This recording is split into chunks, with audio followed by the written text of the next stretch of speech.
3장 1절부터 7절까지 한 절씩 교독합니다. 미쁘다 이 말이요 곧 사람이 감독의 직분을 얻으려 하면 선한 일을 사모하는 것이라 함이로다.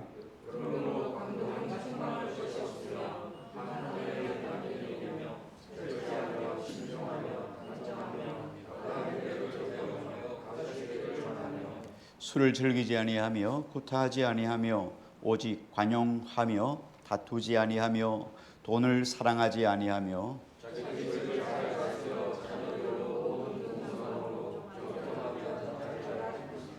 사람이 자기 집을 다스릴 줄 알지 못하면 어찌 하나님의 교회를 돌보리요.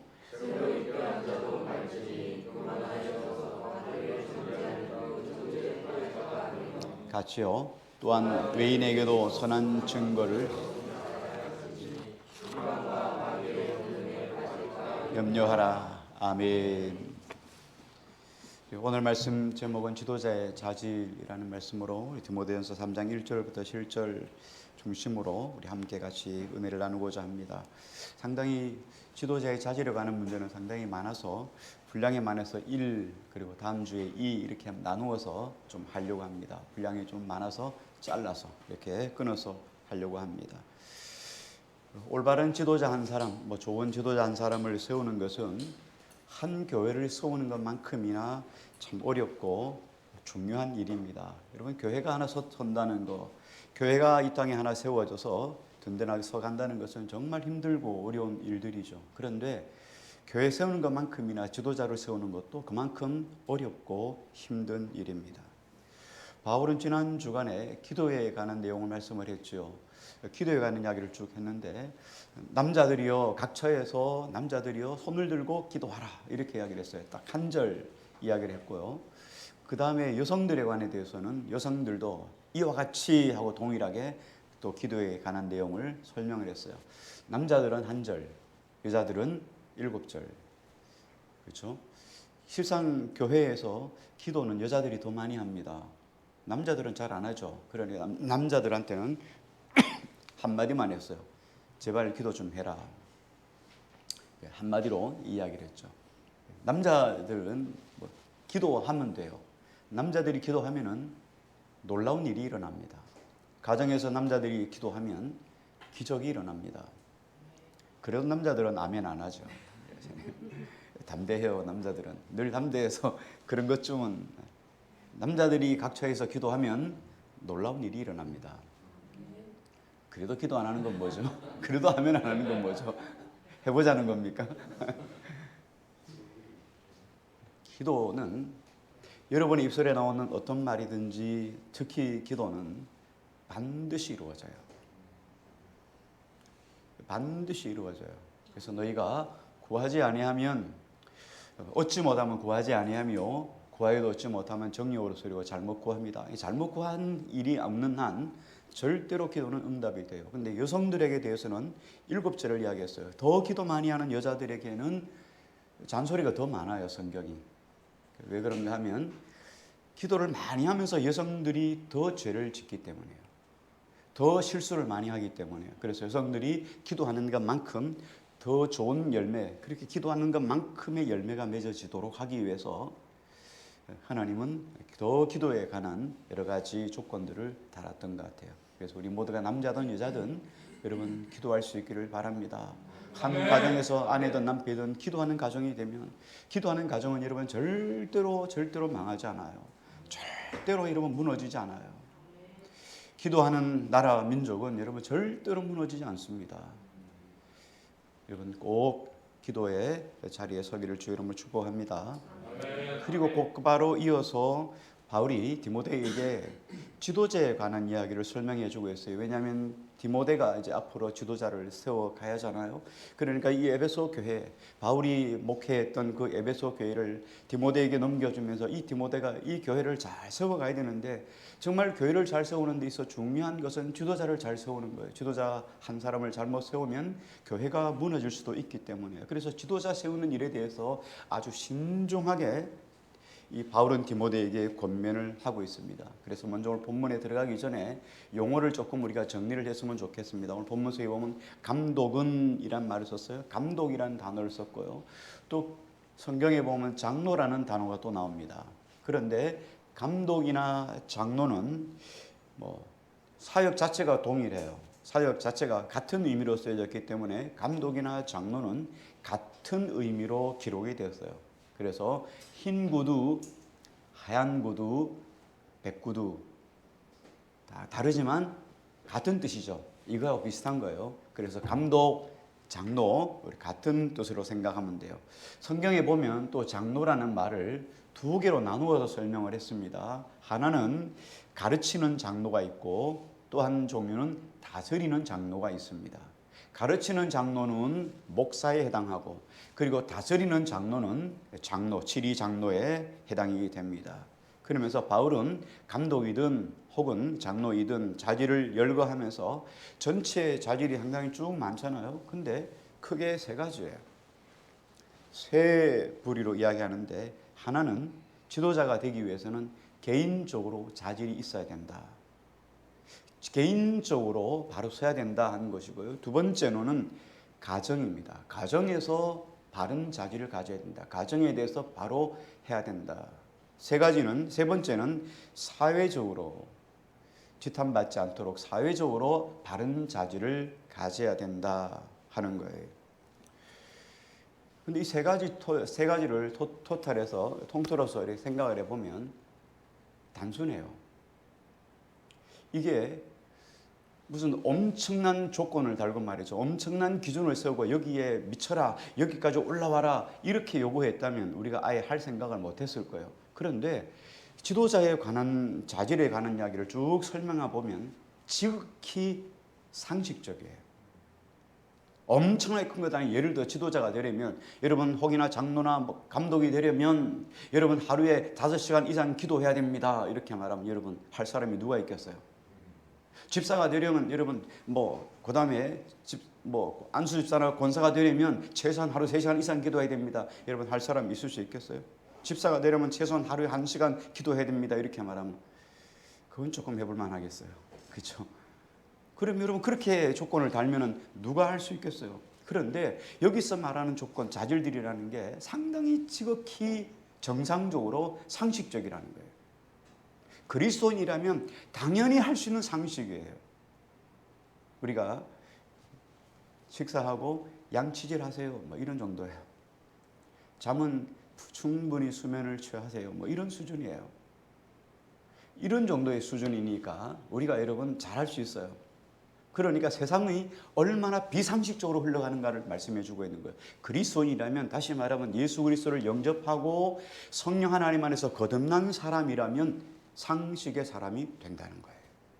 지극히 상식적인 걸 설명해 주고 있어요. 자, 그러면 여기서 일단은 감독은 이렇게 하면서 감독에 대해서 얘기했잖아요. 감독, 장로에 대한 이야기인데 그러면 여기에 감독이나 장로에 대한 것을 쭉 나열했다면 나머지 분들은 이 말씀은 해당이 안 되는 것일까요?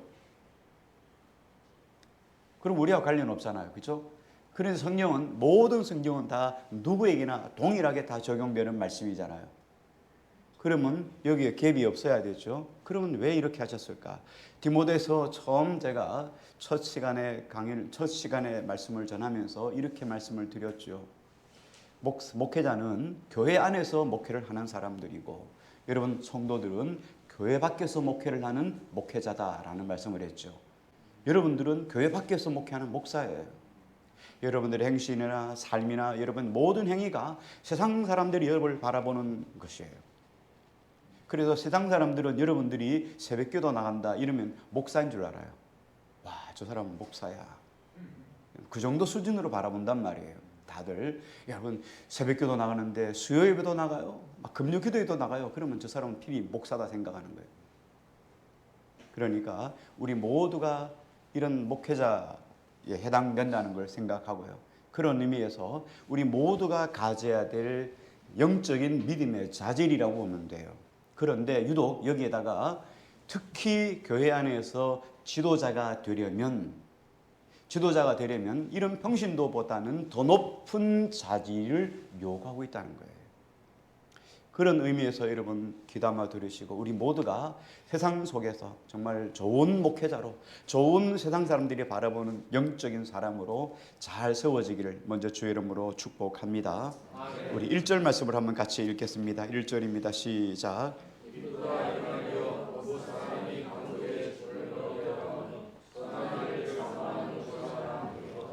예, 바울이 디모데에게 편지를 썼던 이 1세기 AD 67년 1세기에서 교회에는 주로 세 부류의 지도자들이 있었습니다. 하나는 복음을 선포하고 가르치는 목사와 교사가 있었습니다. 두 번째는 교회 안에서 성도들의 어떤 도덕적인 문제를 견책하고 지도하는 장로가 있었습니다.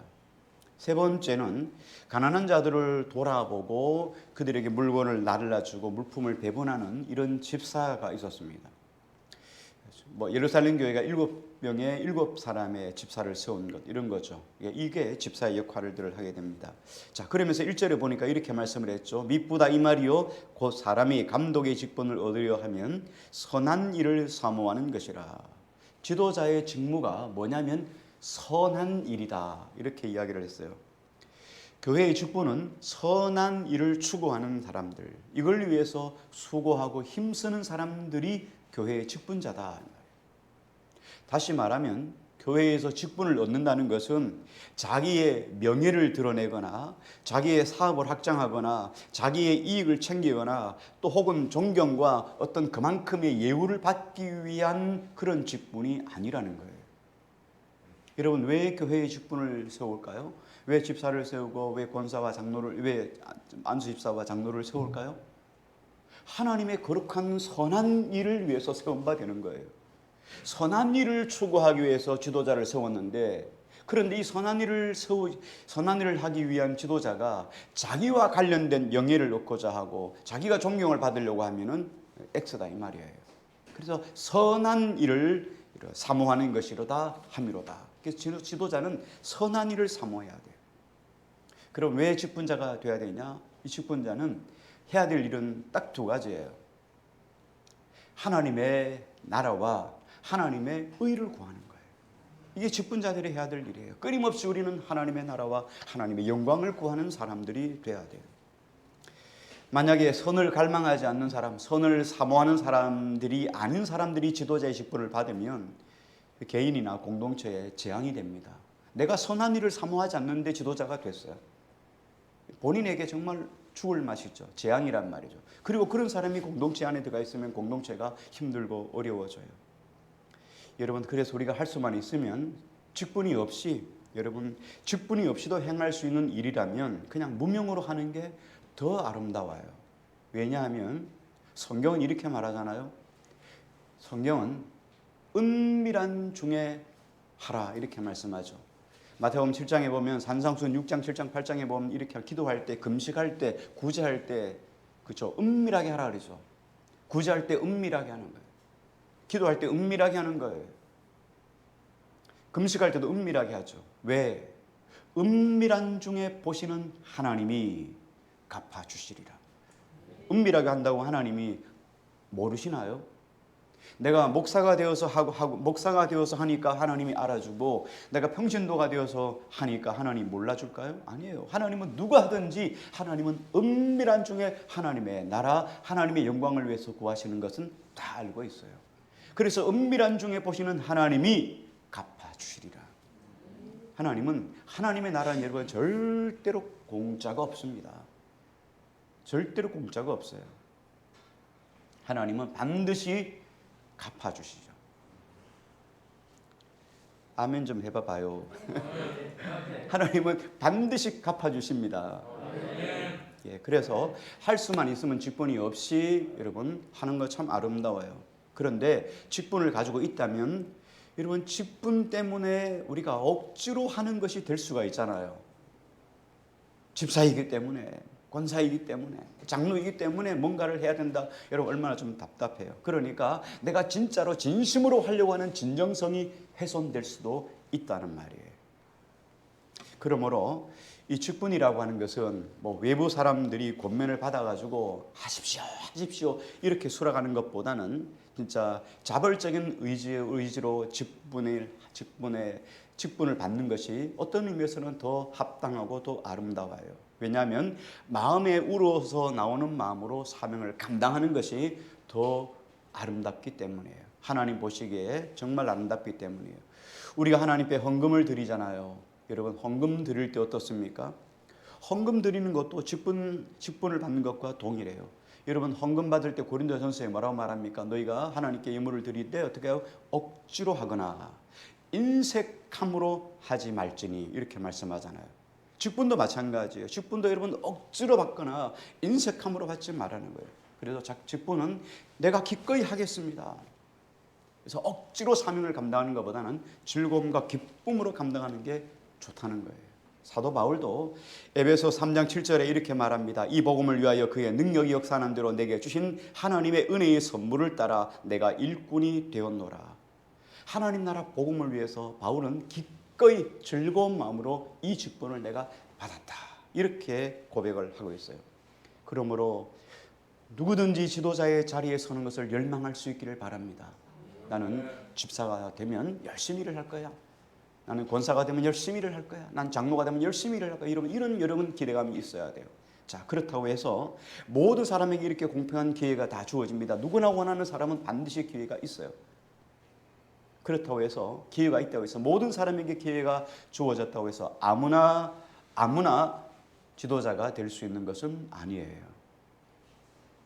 지도자가 되기 위해서는 그 자격이 아주 엄격하다는 거예요. 그래서 오늘 본문 속에 보면은 쭉 지도자에 대한 것들을 이야기를 하고 있어요.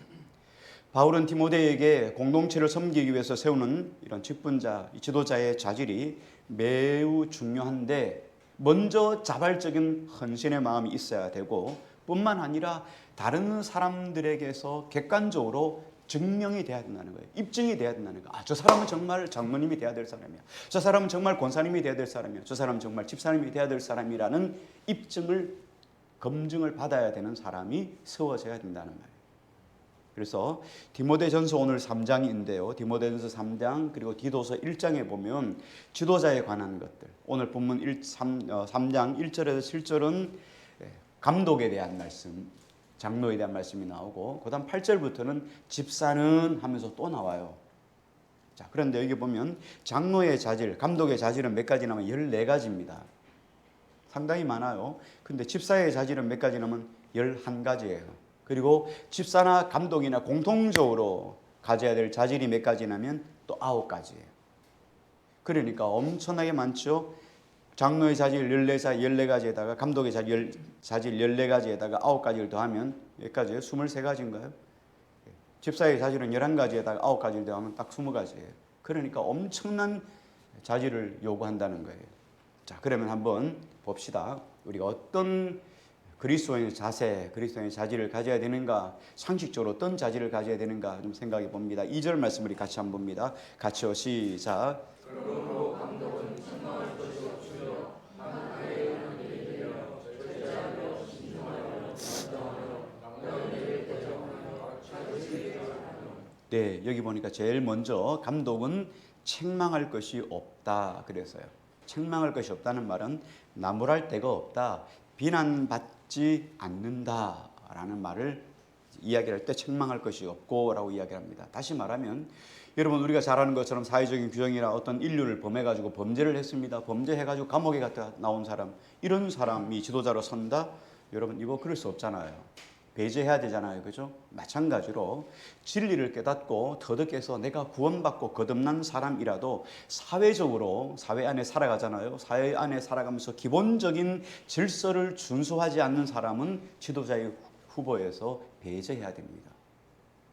사회적으로도 어떤 감옥에 갔다 왔다든지 말이죠. 어떤 형에 대한 판결을 받아서 그렇게 죄를 지었다든가 이런 사람을 교회 지도자로 세울 수 없을 뿐만 아니라 구원받은 백성이라도 세상 속에 살아가서 세상 속에서 일반적인 자질구레한 이런 작은 상식조차도 무시하고 살아간다면 여러분 그런 사람은 교회 지도자가 될 수가 없다는 뜻이에요.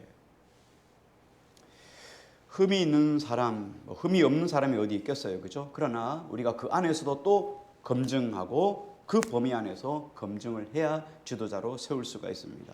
그러므로 감독이나 장로가 될 사람은 교회 안에서 신앙, 그분의 삶, 그분의 경건한 모습, 또 그분의 도덕적인 모습, 이 모든 모습에 대해서 어떤 의미에서는 롤 모델이에요.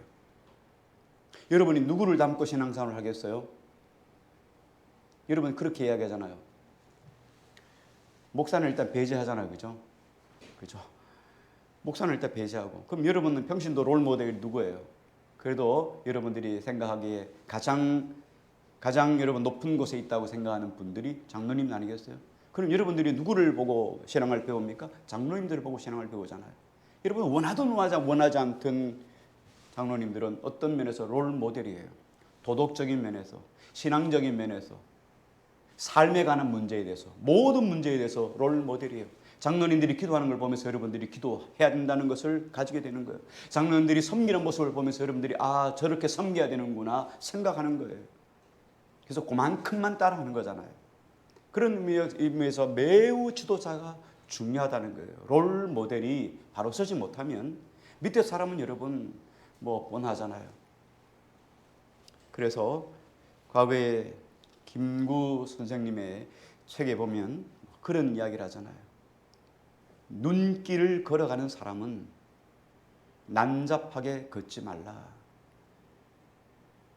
뒷사람이 걸어올 때 내가 바로 걸어간 그 발걸음에 딛고 따라오기 때문에 막 함부로 걷다 뒤에 사람이 얼마나 힘이 들겠어요.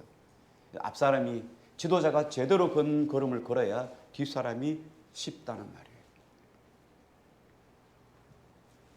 그러므로 지도자는 하나님 앞에서 다 흠이 없는 사람이 없긴 하지만 그래도 흠이 없으려고 늘 깨어서 회개하는 사람이 지도자가 돼야 돼요. 끊임없이 자신의 죄를 돌아보고 이런 사람이 되지 말아야지 하고 기도하고 깨어서 애쓰는 사람, 그리고 사람들에게 칭찬받는 사람이 되어야겠다, 존경받는 사람이 되어야 되겠다, 끊임없이 자각하고 깨어있는 사람이 지도자가 되는 거예요. 그래서 책망할 것이 없고, 여러분 이거 어려운 거예요. 상식적이잖아요. 그렇지 않아요? 교회 안에서 여러분 책망받는 사람이 교회 지도자가 되면은 누가 따라가겠어요? 상식적이죠. 저는 상식만 이야기합니다. 어렵지 않아요. 어렵지 않습니다. 두 번째, 그다음 뭐죠? 두 번째, 한 아내의 남편이 되며, 이 당시에는 그 지도자는 한 아내에게 충성하는 사람이어야 돼요. 여러 아내에게 충성하면 안 돼요. 그 당시에는 그 많은 여인들을 거느리는 일부 다처제가 있었어요. 1세기에는. 근데 지금은 21세기잖아요. 그러니까 한 여인에게 충성하는 사람이 교회 지도자가 되어야 된다. 제가 오래전에 읽은 책 중에 이런 게 기억이 납니다. 아내가 밖으로 잘 나가지 않는데 아내가 남편 직장에서 야유회를 한다고 기꺼이 간다고 허락을 받고 그래 같이 아내와 남편이 직장 야유회에 참석을 했습니다. 그래서 막 순서에 따라 있다가 이 가정이 이제 올라가서 노래를 불렀습니다. 노래를 멋지게 불렀습니다. 박수 갈채를 막 받았어요. 그러면서 남편에게 사회자가 이렇게 질문을 던졌습니다. 과장님인가 봐요. 과장님, 세상에서 다시 태어나도 사모님과 결혼하시겠습니까? 그랬더니 이분이 1초도 머뭇거리지 않고 네! 하고 이야기를 했어요. 나는 다시 태어나도 내 아내랑 결혼하겠습니다. 그래서 사회자가 사모님 정말 행복하시겠습니다 라고 이야기를 했어요. 그래서 막 그렇게 이 자중이 전부 다 업되었습니다. 그리고 다시 사모님에게 사회자가 물었습니다. 자, 사모님은 다시 태어나도 지금의 남편 과장님과 다시 결혼하겠습니까? 이렇게 했더니 아내도 1초도 머뭇거리지 않고 아니요 이렇게 얘기했어요. 그러면서 거기다 이렇게 얘기했어요. 내가 어떻게 2번 쏟겠습니까? 그러니까 막 업되었던 이 장내가 말이죠. 막 찬물을 끼얹듯이 주저근처했어요. 분위기가 완전히 깨어져 버렸죠. 그래서 어쨌든 이렇게 하고 끝났어요. 집으로 돌아가는 길에 차에서 남편이 얼마나 속이 상했겠어요. 이 분위기 모르던 옆에 내가 말이에요. 좀 분위기를 띄워가지고 그래도 아니어도 네 하고 말이요. 남편하고 다시 결혼하겠다 이렇게 했으면 얼마나 좋겠어요. 근데 분위기 파악도 못하고 그렇게 이야기했으니까 얼마나 화가 나겠어요. 그랬더니 이렇게 말하는 거예요. 당신은 왜 당신이 그렇게 이야기했나라고 이야기했더니 아내가 이렇게 이야기합니다. 당신은 정말 총각 때는 젠틀맨이었다. 배려심도 많고 착하고 정말 나를 사랑해주고, 그래서 내가 당신과 결혼해서 내가 지금까지 살아왔는데, 그러나 지금의 당신은 그때의 당신이 아니다. 그랬더니 남편이 이렇게 이야기를 했어요. 여보, 고기 잡는 사람이 낚싯밥을 던져가지고 고기를 딱 낚은 다음에 잡은 고기에게 낚싯밥 주는 그런 사람 봤어. 이렇게. 이제 아내가 됐으니까 이제 더 이상 그렇게 할 필요가 없다. 뭐 이런 이야기죠. 그러면서 물어봤어요. 당신은 도대체 그러면 다시 태어나면 어떤 사람하고 결혼할 거예요? 그렇게 얘기했더니 이 아내가 말이죠. 1초도 머뭇거림 없이 나는 내 첫사랑과 결혼할 겁니다. 이렇게. 나는 내 첫사랑과 결혼할 거예요. 남편의 가슴이 떨어졌어요. 쿵. 와, 이제 뭔 이야기야 지금. 도무지 한 번도 첫사랑이 있다고 생각 말도 안 했는데 첫사랑이 있다는. 남편이 막 기절 일보 직전입니다. 보여줄까요? 첫사랑이 어떤 사람인지. 지갑을 딱 꺼내더니 지갑에 사진 한 장을 딱. 남편이 이제 막 사진을 보기만 하면 쓰러질 것 같아요. 얼굴이 막 이까지 지금 올라왔어요. 사진을 딱 받아서 사진을 딱 보는데 그 사진이 남편의 총각 때 사진이에요. 당신은 요때 이럴 때 나를 사랑하고 아껴주고 기쁨을 주고 죽도록 죽기까지 사랑하겠다고 그렇게 결심했던 그때 당신의 모습이라고. 그런데 세월이 가고 그 사랑이 잡힌 고기처럼 엉 안에 있으니까 먹이도 안 주고 말이죠. 그냥 알아서 하겠거니 이렇게 돼버렸다는 거예요. 여러분, 남편들이요, 특히 교회의 지도자가 되실 분들은 아내를 더 많이 사랑할 수 있기를 바랍니다. 저도 할 말 없습니다. 진짜 더 많이 사랑할 수 있기를 바랍니다. 자, 세 번째는 뭐죠?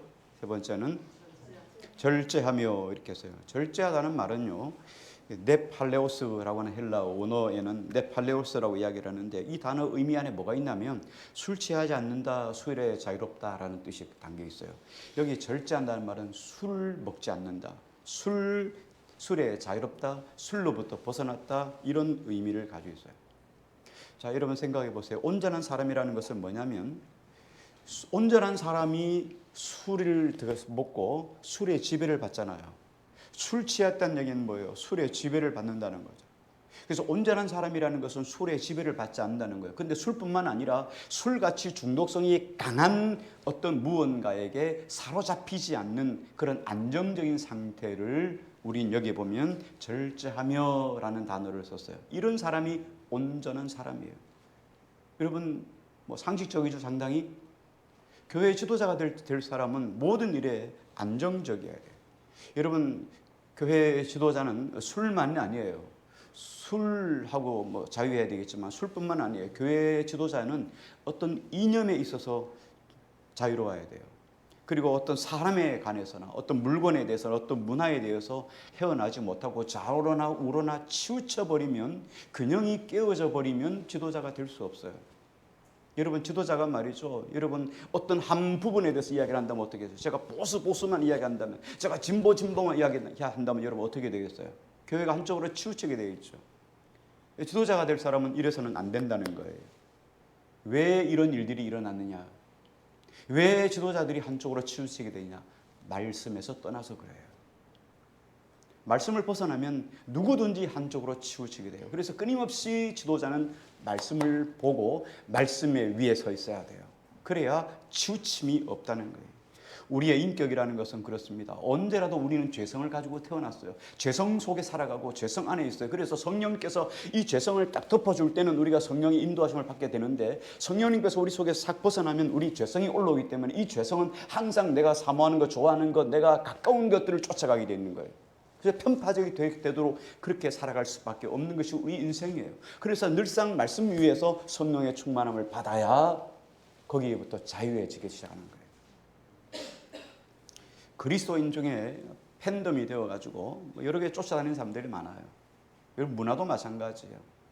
여러분 지도자가 드라마에 빠져가 드라마만 쫙 보고 있으면 어떻게 되겠어요? 어떤 분들은 말이죠, 뭐 트로트에 빠져가지고 거기에 헤어나지 못한 분들이 있어요. 가끔씩 제가 목회했던 그 목회 교회의 소식을 가끔씩 엉뚱한 사람이 전화를 해가지고 뭐 교회 사장을 쫙 이야기해 주는데 뭐 듣고 싶지도 않은 이야기인데 어쨌든 이게 들려올 때가 많아요. 근데 어떤 권사님이 임영웅 씨인데 빠져가지고 집에다가 막 브로마이드 큰 거 갖다 놓고 막 아침 저녁으로 문안도 하고 말이죠. 아침 저녁에 문안하고 영화 잘 자 하고 자고 말이죠. 영웅 씨 하고 이쯤 일어나고 굿모닝 하고 일어나고 막.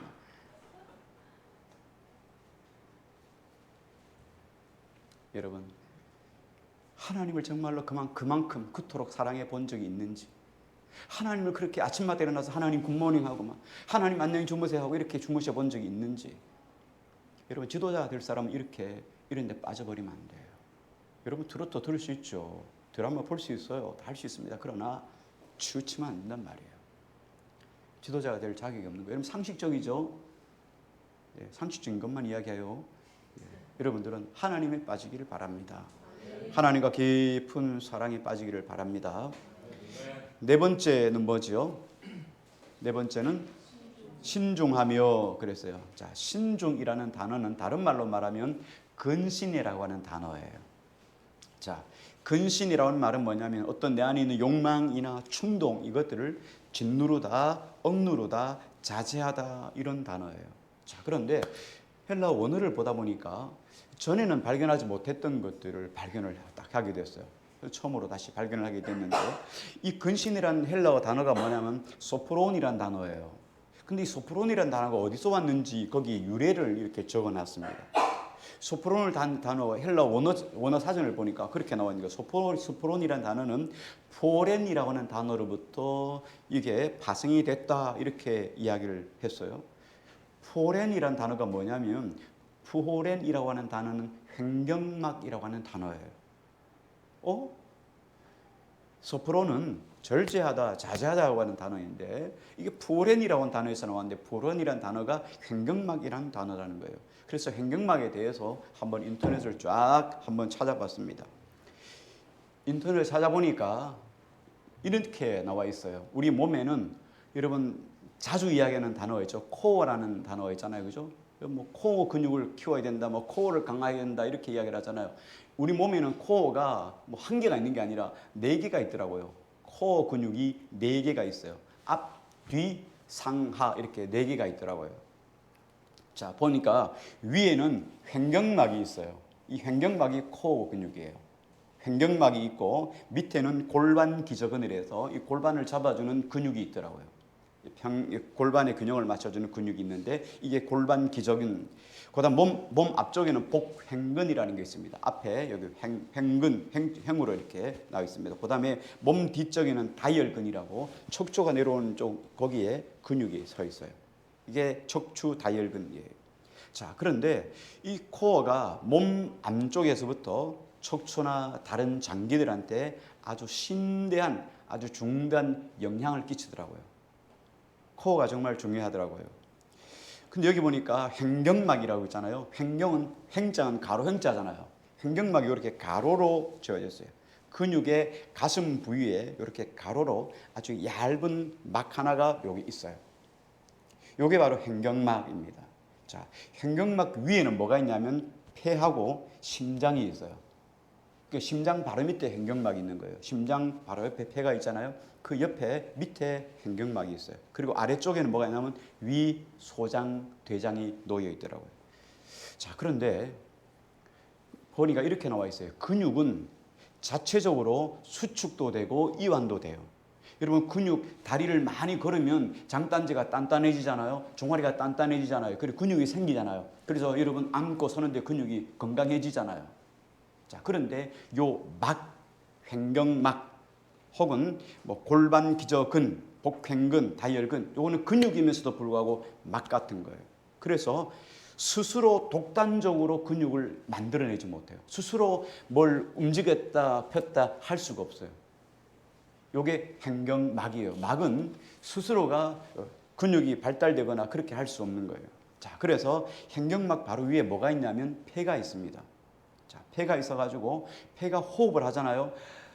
호흡을 하면 이 횡격막이 이 호흡에 의해서 횡격막이 수축이 됐다가 또 늘어났다가 이렇게 한다는 거예요. 자, 폐가 있으면 요래 가슴에 폐가 있잖아요. 자, 숨을 마시면 폐가 숨을 공기를 들이쉬면은 폐가 커지죠.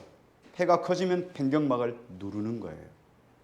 그리고 내쉬면 횡격막이 이거 폐가 이렇게 작아지잖아요. 작아지면 횡격막이 다시 원위치로 돌아가는 거예요.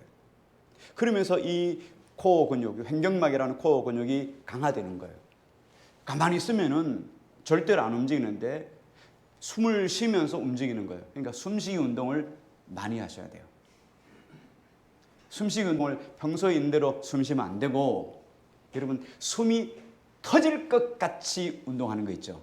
폐를 터질 것 같이 운동하는 거. 높은 산에 올라가면 어때요? 산으로 등산을 하면 올라가잖아요. 그럴 때 숨을 들이쉬었다 마셨다 들이쉬었다 이렇게 빨리 자꾸 하니까 횡격막이 근육이 자꾸 움직이는 거예요. 그래서 움직이는 거예요. 그래서 운동해야 되는 이유가 횡격막을 잘 쓰도록 많이 움직이게 하기 위해서 여러분 운동을 하는 거더라고요. 특히 여러분 폐활량을 많이 하는 유산소 운동을 많이 하면 횡격막이 이 코어 근육이잖아요. 코어 근육이 강화된다는 거예요. 자, 그런데 여기 코어 근육이 강화되면 숨을 이렇게 들이쉬면 탁 누르잖아요. 누르면 밑에 횡격막을 누르면서 밑에 있는 이 복압이라고 하는데 복강내압이라고 하는데 이 복강내압이 형성된대요. 이 복강내압 때문에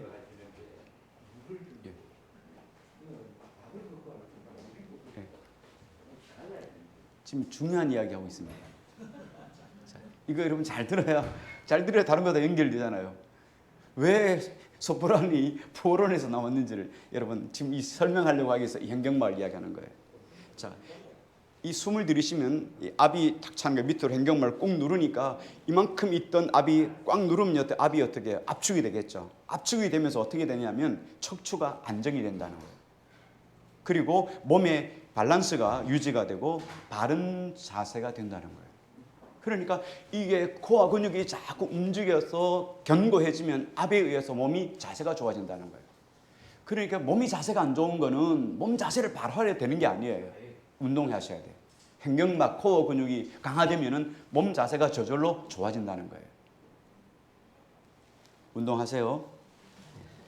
자, 왜 이야기를 여기 찾았냐면 신중이라고 하는 단어가 근신의 뜻을 가진 단어 횡격막에서 연결이 됐다 그랬죠. 자, 그러니까 이 횡격막 코어 근육이 약화되면 온몸의 밸런스가 어그러져서 몸이 망가진다는 거예요.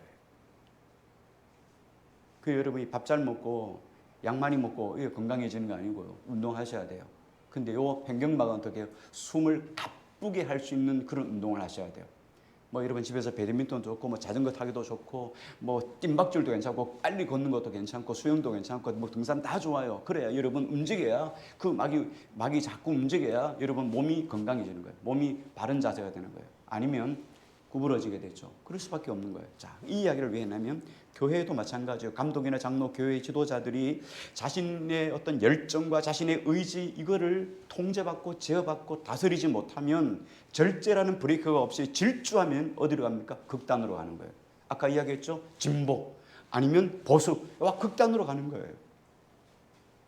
그러면 어떻게 될까요? 공동체가 무너지는 거예요. 공동체 여러분 어떻게 취향이 다 다르잖아요. 취향이 다 다르잖아요. 사람의 욕망은 끝이 없습니다. 그래서 한쪽으로 치우치게 되면 교회의 밸런스가 깨지게 돼요. 그러면 무너지게 되어 있다는 거예요. 그래서 지도자는 정말 중요한 게 멈춰야 할 때 멈출 수 있어야 됩니다. 입을 다물어야 될 때 다물 수 있어야 됩니다. 손을 거두어야 될 때 손을 멈출 수 있어야 됩니다. 여러분 생각이 많지만 생각을 중단해야 될 때 여러분 중단할 수 있어야 지도자입니다. 자신의 의지가 강하지만 의지를 꺾어야 될 때는 여러분 꺾어야 돼요. 그러니까 지도자가 될 사람은 높은 자제력이 없으면 교회가 무너지게 돼 있어요. 여러분 이거 잘 하셔야 돼요. 이 횡격막이 강화돼야 되는 것처럼 지도자는 여러분 이 자제력이 남들보다 더 톡출하셔야 돼요. 여러분 우리가 그렇잖아요. 누가 나를 제어해요?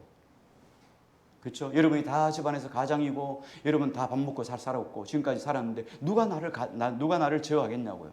그런데 내가 제어 안 하니까 제어할 사람이 없으니까 그냥 하고 싶은 말 다 해버리면 여러분 무너뜨리는 거예요. 무너뜨리는 거예요. 그래서 지도자는 이 절제력을 잘 가지고 있어야 돼요. 집사님이 되든 권사님이 되든 장로님이 되든 절제력이 남들보다가 더 타고난 사람이 돼야 돼요. 하고 싶은 말 다 하면 공동체는 무너져요. 한 가지만 우리 간단하게 한 가지만 더 하겠습니다. 그 다음에 뭐가 있죠? 자, 신중하며 다음엔요. 예, 단정하며 그랬어요. 단정하다라는 말은 헬라어의 코스미오스라는 단어인데 이거는 외적인 것에 대해서 설명해 주는 거예요. 외적으로 관련된 자질인데요. 자, 외적인 것에서 지도자는 잘 정돈돼야 된다. 잘 배열돼야 된다. 이게 단정함이에요. 잘 정리되었다라는 말이에요. 여러분 이게 사람의 심리는 그렇습니다. 사람의 속심령은 어디에 나와요? 밖으로 나와요. 밖을 여러분 잘 정리하는 사람은 내면이 정리되어 있어요. 밖에 정리가 안 된 사람은 내면이 정리가 안 된 사람이에요. 지도자는 여러분 내면의 정리가 잘 된 사람이어야 돼요. 내면의 정리가 잘 된 사람은 하나님과 나와의 관계, 이웃과의 나와의 관계가 이 모든 것들이 잘 균형을 잡고 있다는 뜻이에요. 근데 이게 밸런스가 깨져버리면 여러분 어떻습니까? 그냥 정리가 안 되는 거예요. 그래서 지도자는 어떤 사람이 돼야 되냐? 밖으로 여러분 잘 정돈이 잘 된 사람이에요. 예를 들어 지도자가 머리를 막 흔들어가지고 나온다든가 말이죠. 발랐어요. 아니면 그러지게 동작이 아주 불쾌한 행동을 한다든가 민망한 옷차림을 가지고 있다든가 뭐 수염을 안 깎고 여러분 나온다든가 여러분 목사님들 중에 그런 분들 가끔씩 있어요. 수염을 기르는 분들이 있어요. 저는 옳지 않다고 생각하는데 뭐 자세가 삐딱하다든지 말이죠. 사치스럽다든지 혹은 행동이 거만하다든지 이런 분들 여러분 얼마든지 있을 수 있잖아요.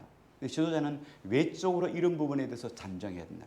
외적으로 이런 부분에 대해서 잘 정리가 돼야 된다는 말이에요. 이게 단정한 거예요. 여러분 그리스도인들 뭐 다 부자일 수는 없잖아요. 여러분 그렇지만 검소하지만 자기를 잘 정리해서 여러분 깨끗한 모습으로 서 있는 게 지도자의 모습이라는 거예요. 지도자 되려면 그렇게 해야 돼요. 여러분 뭐 비싼 것을 요구하는 게 아니라 우리가 가꿀 수 있는 걸 잘 가꾸어서 하나님 보시기에 아름다운 모습으로 단정한 게 이게 지도자의 모습이라는 거예요.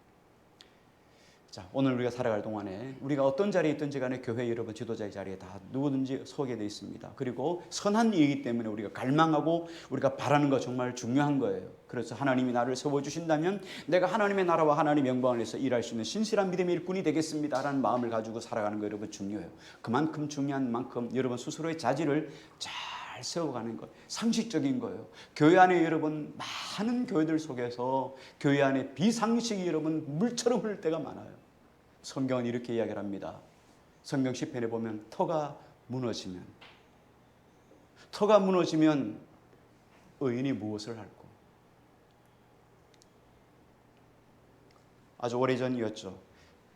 루사가 왔을 때 서울에서 사시다가 재산을 다 정리하고 시골의 한적한 곳에 사신다고 노곡 저희 합동측 교회가 하나 있는데 교회 앞에 산인데 약간 산을 이렇게 깎아가지고 땅을 사서 거기에 집을 멋지게 지은 분이 계셔요. 집을 멋있게 지었어요.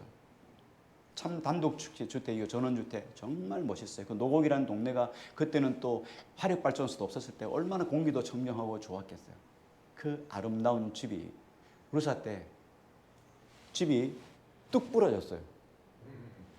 뚝 부러져서 한쪽이 밑에 쓸려 내려가고 한쪽만 남았어요. 그럼 어떻게 여기 판자 맞고 살 수 있을까요? 얼마나 돈을 많이 줬겠어요. 땅도 사고. 터가 그만큼 중요하다는 거예요. 기초가 그만큼 중요하다는 거예요. 교회에 비상식이 들어오면 상식이 무너지면 교회가 할 수 있는 일이 아무도 없어요. 아무것도 할 수 있는 게 없어요. 그렇잖아요. 비상식이 판치면 상식으로 살아간 사람한테는 어떻게 할 수가 없어요. 그래서 터가 무너지면 의인이 아무것도 할 수 없다. 무엇을 할꼬? 이 말이에요. 여러분, 세상 속에 살아가다가 우리가 예수 그리스도의 말씀을 통하여 거듭나고 난 다음에 우리는 상식의 사람이 되는 거예요. 그리스도의 것이 되는 거예요. 이게 여러분 신앙생활이고 이게 믿음 생활이에요. 보편적인 삶인 거죠. 우리 안에 정말 상식이, 정의와 공의가 물처럼 하수처럼 흘러서 하나님의 나라와 하나님의 의가 우리 한국교회, 우리 함께하는 교회 위에 넘쳐나기를 주의 이름으로 축복합니다.